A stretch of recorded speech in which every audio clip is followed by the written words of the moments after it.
Hello, everyone, and welcome to the Big Show. This is Investing and Trading Live.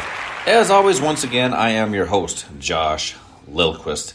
Today we have a weekly recap. We're going to check out the do's and the don'ts of the financial markets, but also a weekly recap of where the stock market has ended with major markets, your ETFs.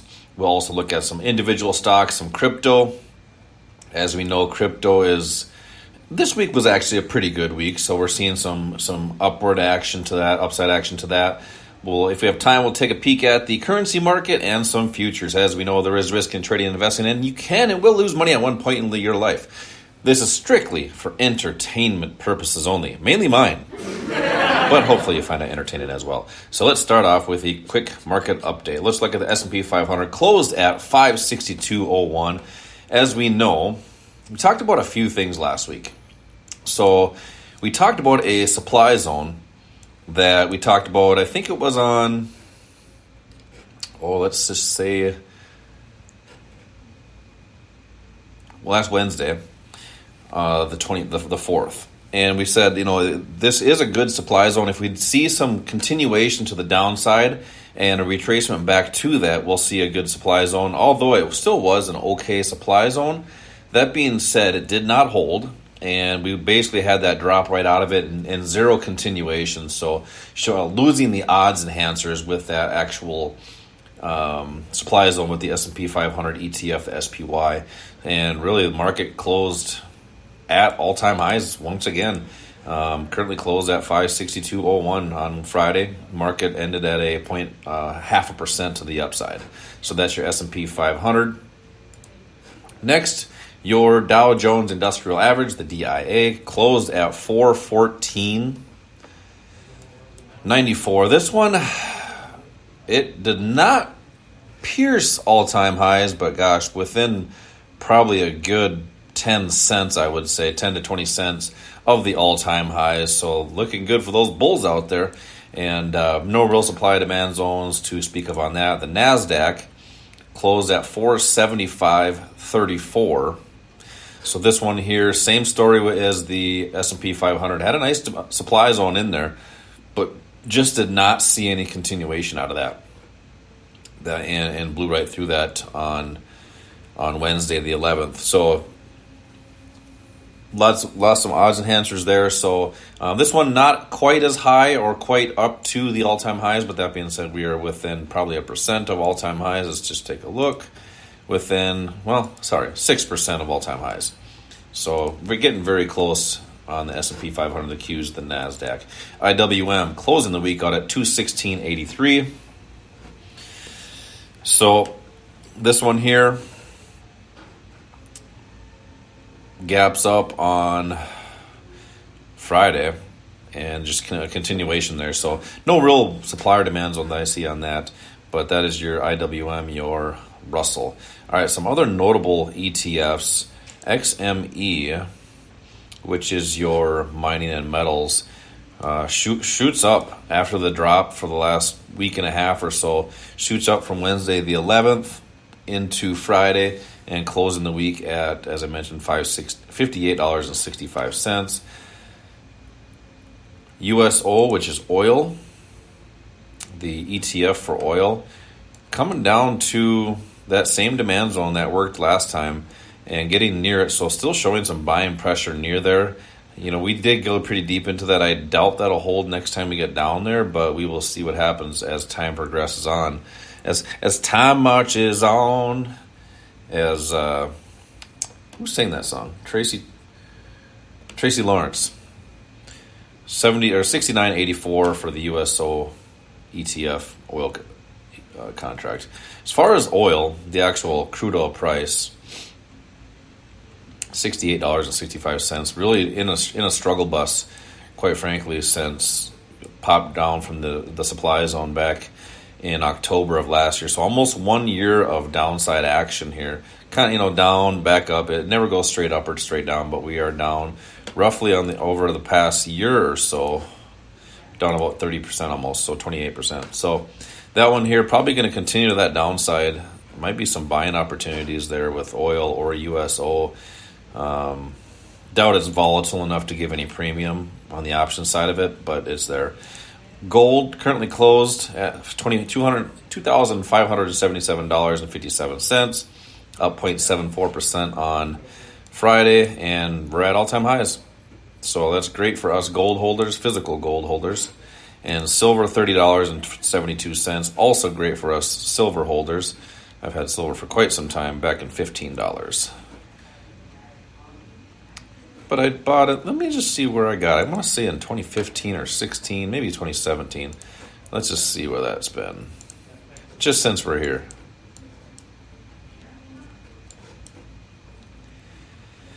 Right around here in 2015, probably right around there is where I bought it. Obviously, I've seen a couple pops out of there, and near all-time highs. Looking pretty good for silver. By the way, it was physical.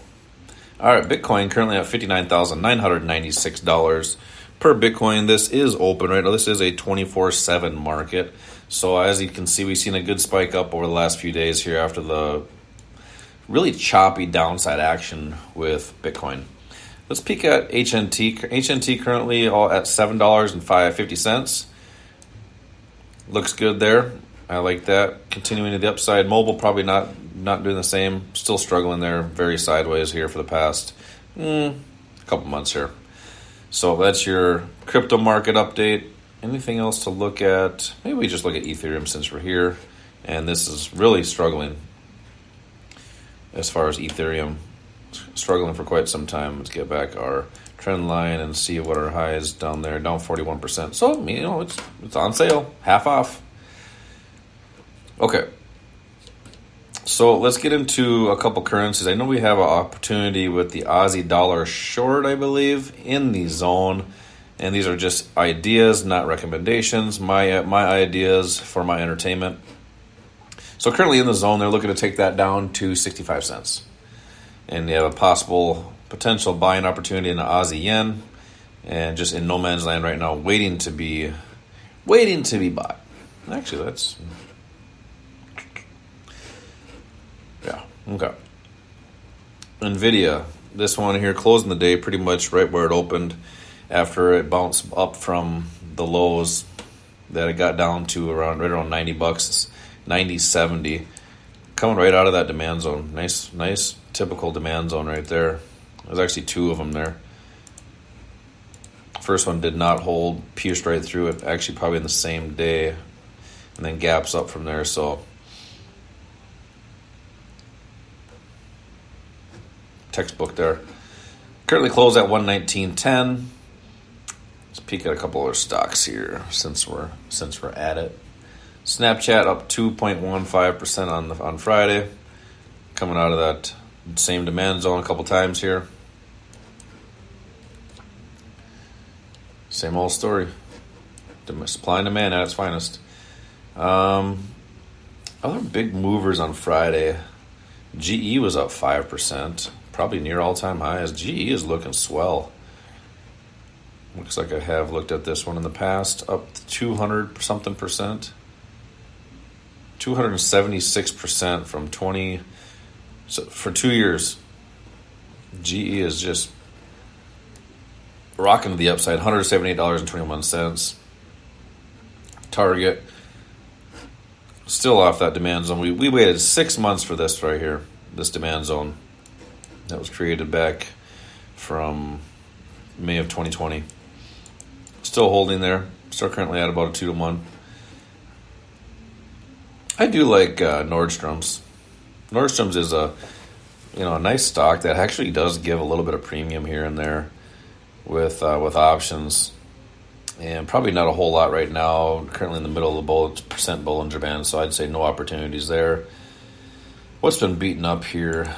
This is formerly known as Bright Health. Talk about a dog, woof woof, and then Affirm Holdings. I really like this stock here.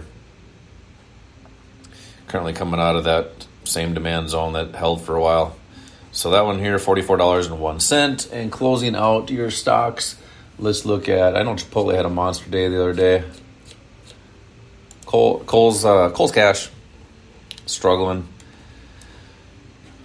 lower on the percent. Well, actually popped up a little bit, so not much of an opportunity there. So that, my friends, is your market update of the week. So stocks end at all-time highs as far as the overall stock market, but not all stocks are at all-time highs. You're seeing a decline in a lot of those. So some are on sale, some opportunities with options moving forward, and your currency market is currently slowing down a little bit, but we're seeing a potential shift in interest rates, looking at a 25 or 50 cut.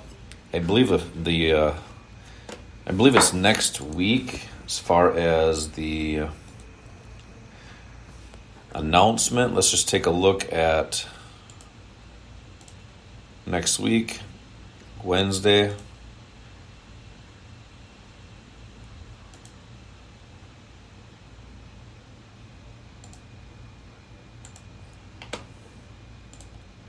So next week we have core retail sales for news and the Fed funds rate Wednesday at 2 o'clock Central Time. And what is the forecast of a 25.25% basis points? So looking at a drop there, if you go to CME.com, CMEgroup.com, I believe you can see the percentages as far as what they could be. Let's see if we can find that here. Interest rates.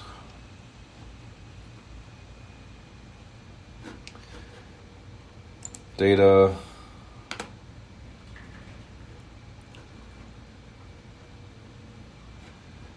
I thought it was in here somewhere. I'm not exactly where it's at. The insights, economic services. Anywho, I believe it's in here somewhere, but I'm not going to waste your time and sit here and try to find it while you're waiting there patiently. So that being said, there's interest rates coming out next week. Rate cut, most likely, probably 0.25. So that's going to bring some more volatility with the stock market. Is this priced in? You look at the U.S. dollar. The U.S. dollar has been dropping for about quite some time here. So is this already priced in? That's potential. But if we get below this $100 area right here, look to take that to this potential demand zone right here, or got a little slight demand zone right here as well. So there could be some more downside action with the U.S. dollar, which will most likely drive stocks to the upside. So look out for that next week on the Fed funds rate. And the real fireworks is going to start after the announcement, where Jerome Powell will be speaking, and he'll speak on why they did what they did and what they look at moving forward. And that usually sparks the market as far as spooking investors or exciting investors. So let's stay tuned for that. As always, we will be back next week, most likely Monday. As always, collect your profits when they're given to you and protect your losses, keeping them small. Until next time, retire young, my friends.